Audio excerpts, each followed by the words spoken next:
Melanie's going to kick off the portion of the conference that's dedicated to the Southwest Seed Partnership stakeholder meeting.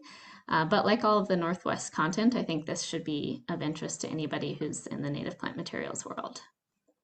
And just a heads up that the next few talks are all just 15 minutes so that we have time for our grower panel, our Southwest grower panel this afternoon. Okay, so Melanie is the director of IAE's Southwest office in Santa Fe. And today she's going to be giving a talk titled Addressing Climate Change and Native Seed Supplies Through the Southwest Seed Partnership, Who We Are and How We're Doing It. Go ahead, Melanie. Great, thank you, Maria. Good afternoon and welcome to the Southwest Seed Partnership session. I'm Melanie Gisler, as Maria mentioned, and I'm talking to you from Santa Fe, New Mexico.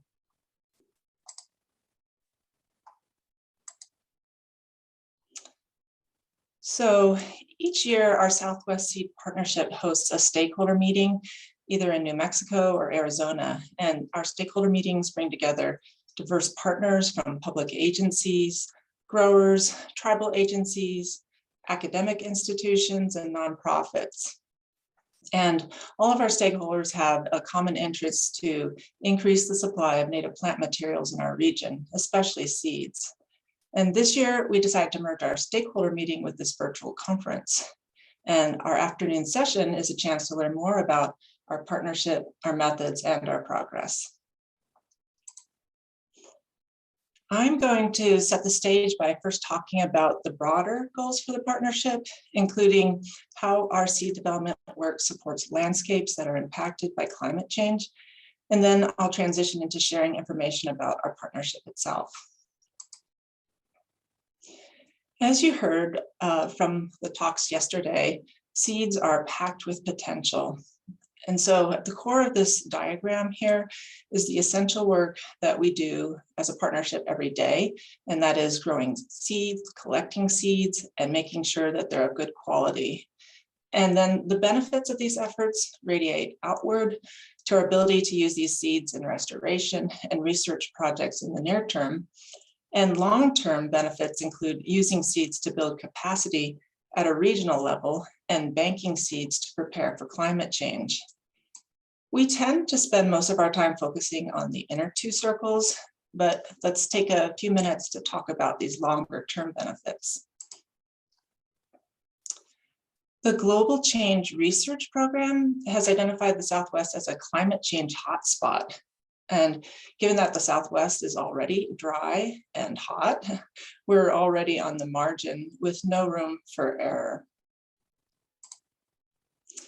And if that wasn't scary enough, we're already seeing cascading effects from climate change, such as increased susceptibility to pests, landscapes unable to recover after disturbance, and changes in weather patterns affecting the timing of flowering, which affects our pollinators, and possibly changing the structure of pollinator networks, as Dr. Olivia Carroll described yesterday. However, I'm here to say that on-the-ground solutions for lands impacted by climate change are possible with a strategic approach to plant materials development. And we do this by leveraging the plant's natural abilities. So how do we offset climate change and improve restoration success? First, species diversity supports climate change. Besides providing more ecological services, species diversity also supports resilient plant communities by increasing the chance that one or more species will be able to adapt or to survive a catastrophe. And we at the Southwest Seed Partnership work with a diversity of native plant species, including plenty of annuals and forbs. And we're developing species that have not been previously commercially available. In the face of changing climates, we want to have plant materials with genetic diversity. This will give them more options available in their genetic makeup to adapt. When we collect seeds, we take several steps to capture diversity, including mixing populations from different locations as appropriate, and then collecting at different times of the year, and trying to get good representation across a seed zone.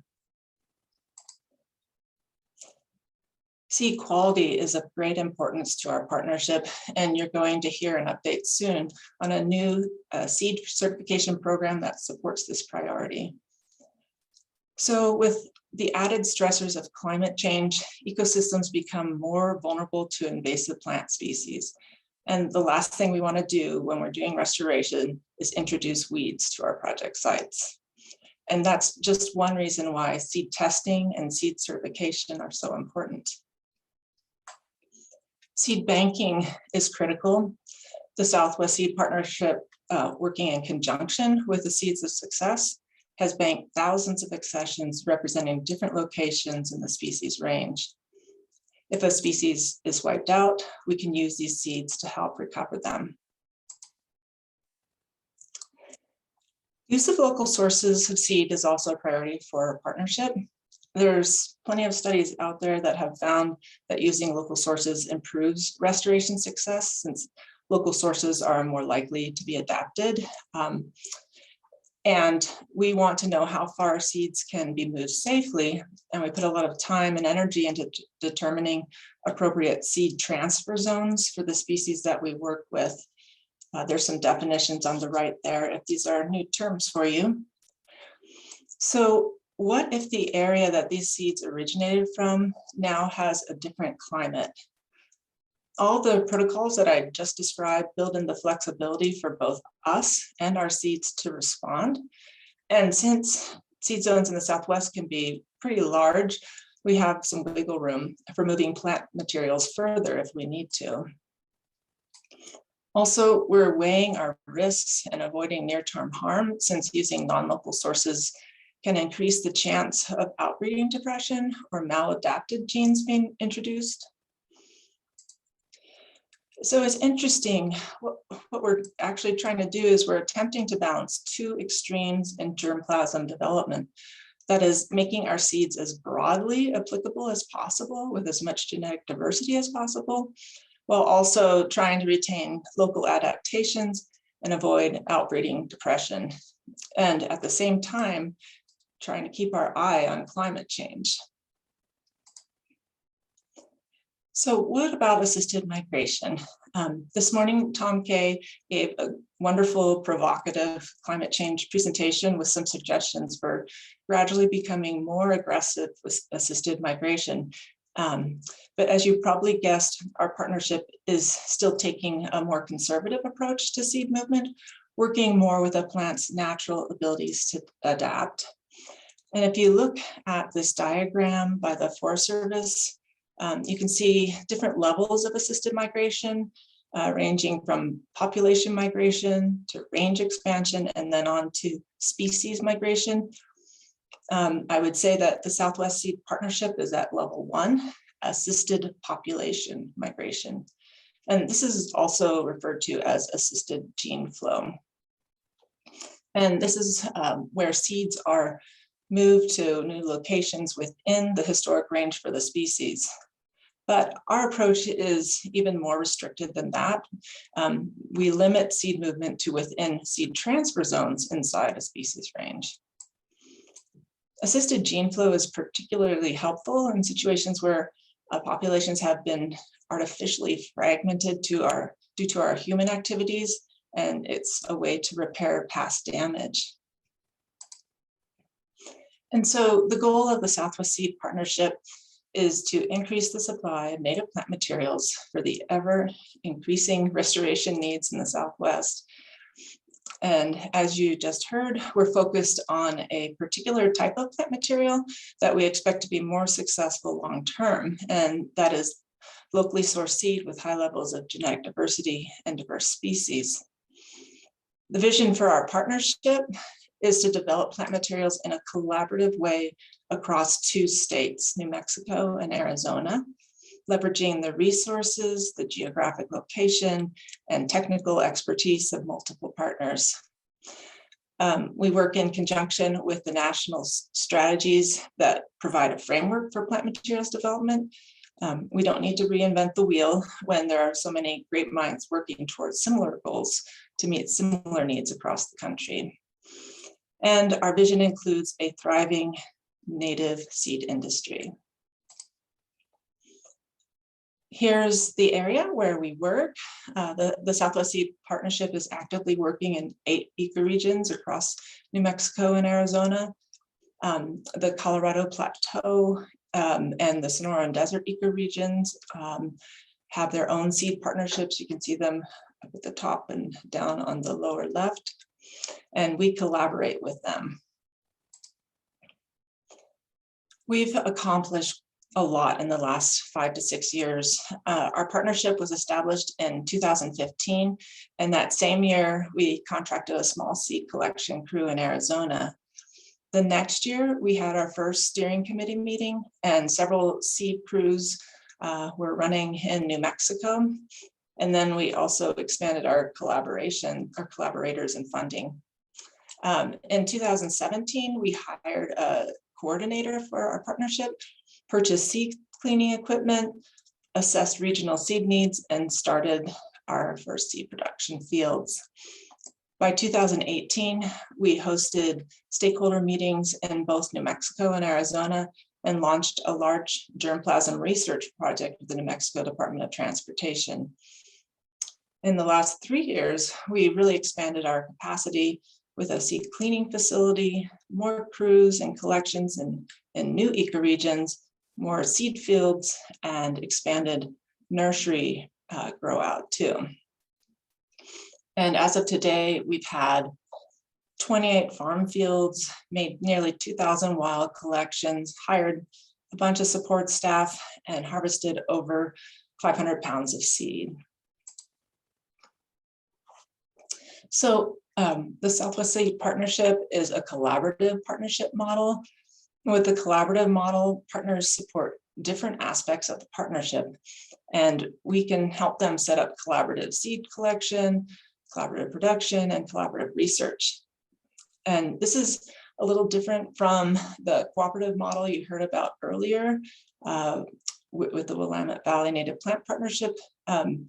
And with the cooperative model, funding from different partners is all pulled together and allocated to different tasks. And once seeds are harvested from production fields, they are then shared among partners depending on their financial contributions. And maybe Alexis will correct me if I got any of that. It's a little different for the Willamette Valley now. We are primarily grant and contract funded. And here is a list of a few of our wonderful funders. And if you look over to the pie chart on the right, you'll see that the majority of our funding goes to production costs. And the other tasks are funded pretty evenly between on-the-ground restoration, seed collection, coordination, and research. So every step of seed development is important and necessary. Most of our partners can only support a few of the key tasks needed to reach our regional seed goals, but working together, we can do all of the steps. As for roles, IAE coordinates the partnership, stakeholders participate in meetings, help us determine seed needs, and some stakeholders provide us with our funding. Technical committees work on technical needs, such as identifying research gaps or seed quality protocols. And our steering committee helps us with our long-term vision and strategy. And speaking of which, we are so grateful to our steering committee. They have been working extra hard this year to help us develop a 5-year strategic plan. And Geeta, here in the middle, will be providing an update on that plan shortly. And here's a look at what's coming up next. We'll hear updates on key steps of plant materials development from our staff and partners. Ashley's up first with a presentation about our seed collection efforts. After that, Maria will talk about seed production. Then we'll hear about seed certification from Maggie. Geeta will present on our 5-year strategic plan. And our Southwest Restoration Research presentations were held yesterday. So I just want to say that thanks to our seeds and our partnership, we have real potential to move the conservation needle for Southwest landscapes in the next 5 to 10 years and beyond. Thank you.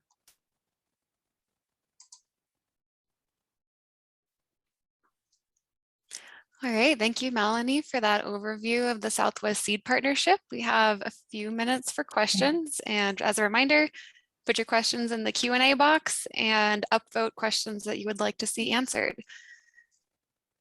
So first, people are interested to know if if there's any momentum to link with Mexican partners in Chihuahua and Sonora. Oh, that's a great question.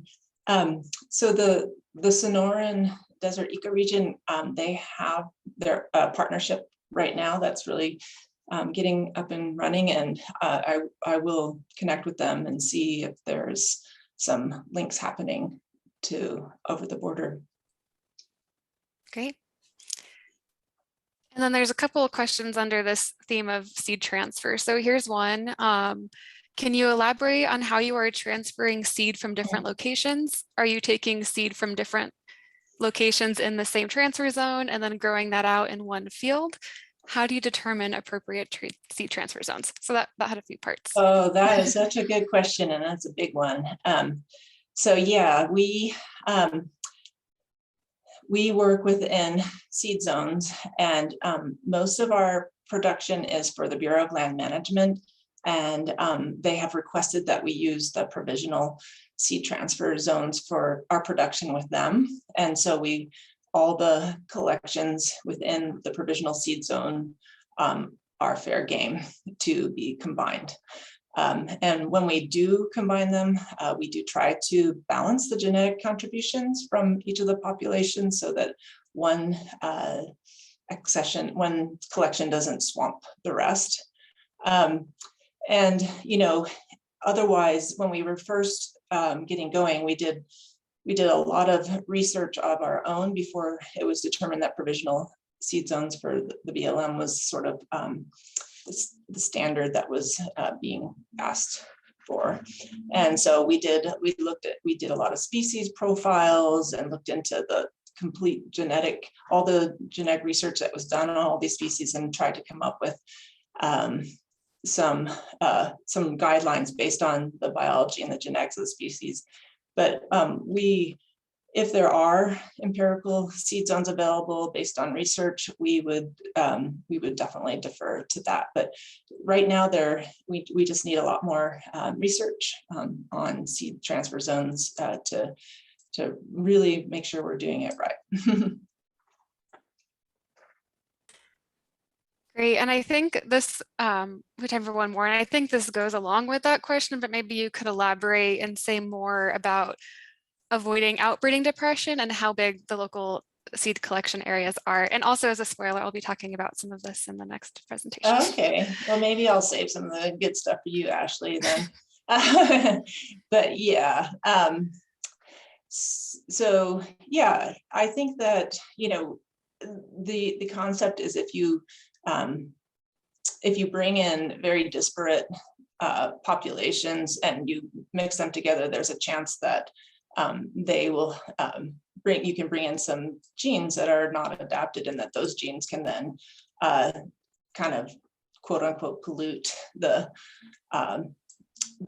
natural populations. And so we avoid it by staying within our seed zones, and of course, and we'll refine that as more research is available. Our local collection seed area is within seed transfer zones. And again, Ashley will elaborate on this coming up soon. All right, thank you so much, Melanie, and thanks for questions. All right, Maria, can you introduce the next speaker, which is me? I will share my screen. Awesome, thanks, Ashley. Okay, great. We'll be moving on to Ashley Wolf's presentation. Ashley's an ecologist at IAE's Southwest office. And so in addition to moderating the Q&A today, she's providing an update on the Southwest Seed Partnership collection efforts. She's giving a presentation called It Starts with a Seed, Coordinating Wildland Seed Collection Across the Southwest. One second, I am having an issue with being able to see the Zoom and my PowerPoint at the same time. No worries, take your time.